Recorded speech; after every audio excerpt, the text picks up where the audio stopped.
Hello everyone, Assalamu alaikum. Welcome back to another new lesson of Spoken English class Part-09. I'm Arifur Rahman, working as an English language instructor. I hope that you are very fine with the blessings of Almighty Allah. I'm also fine with the blessings of you all. Dear learners, আজকের লেসনে আলোচনা করব imperative sentence নিয়ে। imperative sentence বলতে আসলে আমরা কি বুঝি? সরাসরি ভার্ব দিয়ে শুরু হয় যেই সকল সেন্টেন্স ওগুলোকেই সাধারণত আমরা ইম্পারেটিভ সেন্টেন্স বলে থাকি। মনে রাখতে হবে ইম্পারেটিভ সেন্টেন্সে সাবজেক্ট উজ্জ্ব থাকে। আমরা কিন্তু সচরাচর এভাবে কথা বলে থাকি, তাড়াতাড়ি স্কুলে যাও। এখন আপনি এই কথাটা যাকে বলবেন সেই হবে ওই বাক্যের সাবজেক্ট কিংবা ওই সেন্টেন্সের সাবজেক্ট। সুতরাং আমরা এখানে সাবজেক্ট উল্লেখ না করি, সরাসরি সেই ব্যক্তিকে উদ্দেশ্য করেই কথাটা বলি, যার জন্য এখানে সাবজেক্টের কোনো প্রয়োজন হয় না। আমরা সরাসরি ভার্ব দিয়ে বাক্যটা শুরু করতে পারি। আবার এটার কিন্তু নেগেটিভও হয়, স্কুলে যেও না অথবা আজ স্কুলে যেও না, এরকম কথা বলি কিনা? তাহলে এটার ইংলিশটা কি হবে? Don't go to school today, আজ স্কুলে যেও না। তখন কিন্তু আমরা শুধু মেইন ভার্বের পূর্বে ডোন্ট বসিয়ে দিলেই আমাদের সেন্টেন্সটা নেগেটিভ হয়ে গেল। ওকে ডিয়ার লার্নার্স, তাহলে মূল আলোচনা শুরু করে দেই, তাহলে বুঝতে আপনাদের কাছে আরো অনেক সহজ হয়ে যাবে এবং এই ধরনের কথা আমরা এখন থেকে সচরাচর ইংলিশে বলে থাকবো। Okay, let's get started our main discussion. Give me some money, আমাকে কিছু টাকা দাও। গিভ অর্থ দেওয়া, সুতরাং এটা হচ্ছে ভার্ব এবং এই সেন্টেন্সের শুরুতে কিন্তু ভার্ব পাচ্ছি এবং দেখা যাচ্ছে ভার্ব দিয়ে সেন্টেন্সটি শুরু হয়েছে এবং এই জন্যই মূলত এটাকে ইম্পারেটিভ সেন্টেন্স বলা হয়ে থাকে। এখন আপনি ইম্পারেটিভ সেন্টেন্স, এটা আমি বাদ দিলাম, ইম্পারেটিভ সেন্টেন্স নিয়ে আপনার হেডেক করার কোনো দরকার নেই। আপনাকে জাস্ট খেয়াল করতে হবে আমরা এই ধরনের কথা বাংলায় বলি কিনা। আমাকে কিছু টাকা দাও, আমাকে একটি কলম দাও, আমাকে খাবার দাও, আমাকে একটি বই দাও, আমাকে পত্রিকাটি দাও, আমরা এই ধরনের কথা বলে থাকি। সুতরাং এটার ইংলিশটা জানতে পারলেই হয়ে গেল। যেমন গিভ মি, আমাকে দাও, সাম মানি, কিছু টাকা। এখানে সাবজেক্টের অবজেক্ট ব্যবহার করেছি এবং আমরা একটা অবজেক্ট ব্যবহার করেছি, গিভ মি সাম মানি, আমাকে কিছু টাকা দাও, রাইট? এখন এটা আপনার একটা স্ট্রাকচার হতে পারে, জাস্ট এটা যদি আপনি খেয়াল করেন তাহলেই হয়ে যাবে। এখন কিন্তু আমরা এই সেন্টেন্সটাকে দীর্ঘায়িত করতে পারি, যেমন আমরা বলতে পারি গিভ মি সাম মানি, আমাকে কিছু টাকা দাও, two by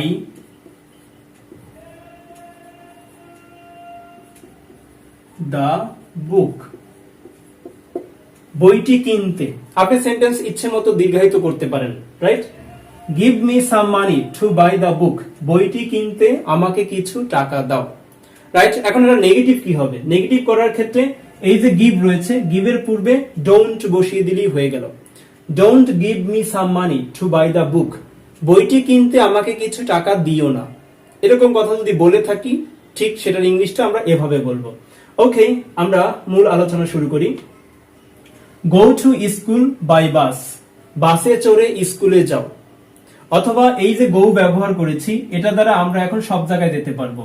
go to office by bus, বাসে অফিসে যাও। Go to village by bus, বাসে চড়ে গ্রামে যাও। Go to Dhaka by bus, বাসে চড়ে ঢাকায় যাও। Go to Canada by plane, প্লেনে চড়ে কানাডা যাও।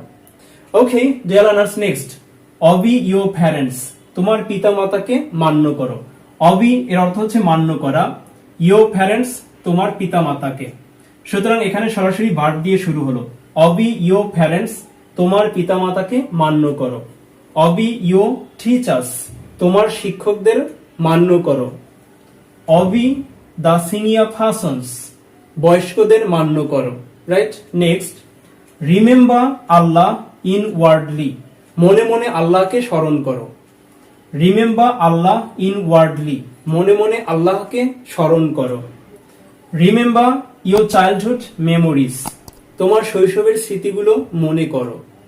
অথবা বলতে পারি try to remember your childhood memories, তোমার শৈশবের স্মৃতিগুলো মনে করার চেষ্টা করো। Always wear neat and clean dress, সর্বদা পরিষ্কার পরিচ্ছন্ন কাপড় পরো। Always wear neat and clean dress, সর্বদা পরিষ্কার পরিচ্ছন্ন কাপড় পরো। Wash your hands before having your meal. তোমার খাবার আগে ভালোভাবে হাত ধৌত করো। ওয়াশ ইউর হ্যান্ডস, ভালোভাবে হাত ধৌত করো, বিফোর হ্যাভিং ইউর মিল, খাবার আগে। আমরা বলি না কাউকে উদ্দেশ্য করে, খাবার আগে ভালোভাবে হাত ধৌত করো। Wash your hands before having your মিল, খাবার আগে ভালোভাবে হাত ধৌত করো। খাবার দ্য ফুড প্রপারলি, ভালোভাবে খাবার ঢেকে রাখো। হ্যাভ ইউর সিটস রেসপেক্টিভলি, যার যার আসনে বসো। হ্যাভ সিটস এর অর্থ হচ্ছে আসন গ্রহণ করা। আবার ইম্পারেটিভ সেন্টেন্সের নেগেটিভ আমরা কিভাবে করব, যেমন আমরা ভার্বের পূর্বে জাস্ট ডোন্ট বসিয়ে দিলেই হবে, রাইট? সেক্ষেত্রে বলতে পারি don't kill your valuable time, তোমার মূল্যবান সময় নষ্ট করো না। টাইম ইজ মানি, সময় মূল্যবান। টাইম ইজ মানি এর অর্থ হচ্ছে সময় মূল্যবান। সুতরাং আমরা এভাবে বলবো don't kill your valuable time, time is money, সময় মূল্যবান, তোমার মূল্যবান সময় নষ্ট করো না।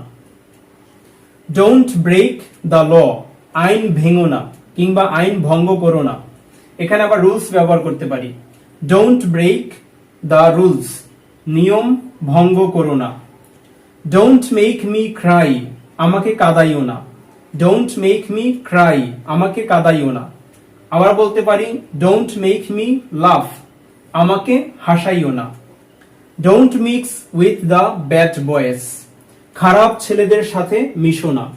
Don't mix with the bad boys, খারাপ ছেলেদের সাথে মিশো না। আবার বলতে পারেন ডোন্ট মিক্স উইথ মি, আমার সাথে মিশো না। ডোন্ট মিক্স উইথ হিম, তার সাথে মিশো না। ডোন্ট মিক্স উইথ হা, তার সাথে মিশো না।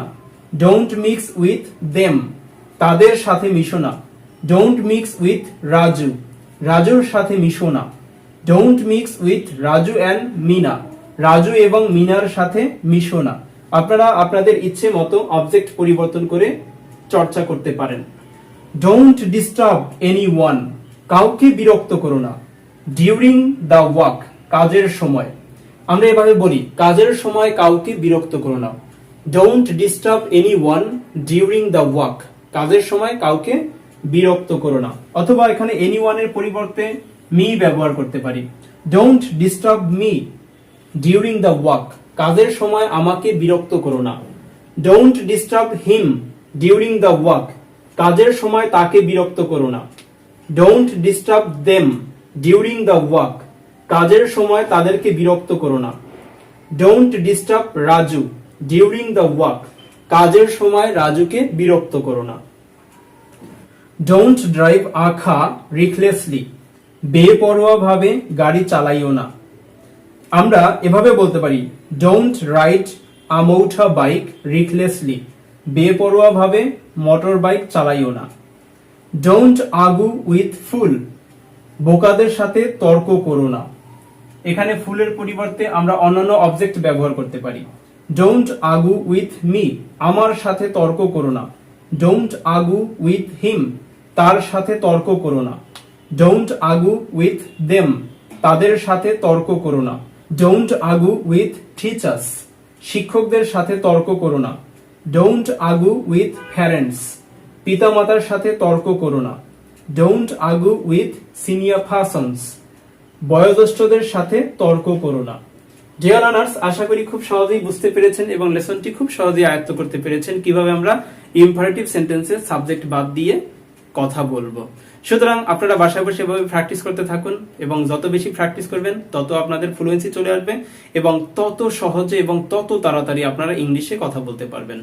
ওকে ডিয়ার লার্নার্স, আজকে এই পর্যন্ত। পরবর্তীতে আবারও দেখা হবে নতুন কোনো লেসন নিয়ে। সে পর্যন্ত সবাই ভালো থাকবেন আর অবশ্যই চ্যানেলটি সাবস্ক্রাইব করে সাথেই থাকবেন। পরবর্তী লেসন দেখার আমন্ত্রণ জানাচ্ছি এবং চ্যানেলটি সাবস্ক্রাইব করার সময় অনেকেই পাশে থাকা বেল আইকন প্রেস করে রাখেন না, যার জন্য আমার লেসনগুলো আপনারা পাচ্ছেন না এবং মিস হয়ে যাচ্ছে। তাই যারা অবশ্যই চ্যানেলটি সাবস্ক্রাইব করে দিবেন এবং পাশে থাকা বেল আইকনটাও পাশাপাশি প্রেস করে দিবেন, যাতে করে পরবর্তী লেসনের নোটিফিকেশন আপনাদের কাছে পৌঁছে যায়।